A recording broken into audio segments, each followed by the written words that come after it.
Alam mo yung pakiramdam na sobrang sakit?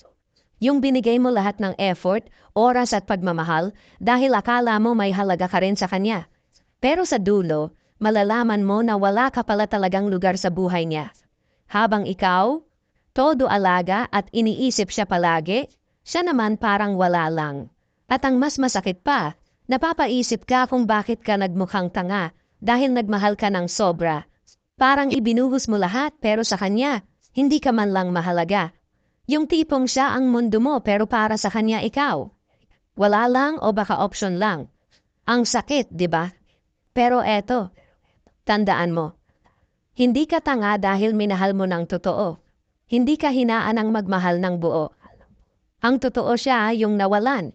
Kasi saan pa siya makakahanap ng tulad mo na sobrang totoo at selfless? Ang mahalaga ngayon, alagaan mo yung sarili mo at maghintay ng tamang tao.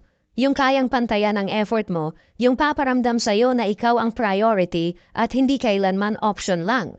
Hindi ito katapusan, lesson lang ito para mas mahalin mo ang sarili mo. At darating din ang tamang tao na hindi ka kailanman sasaktan.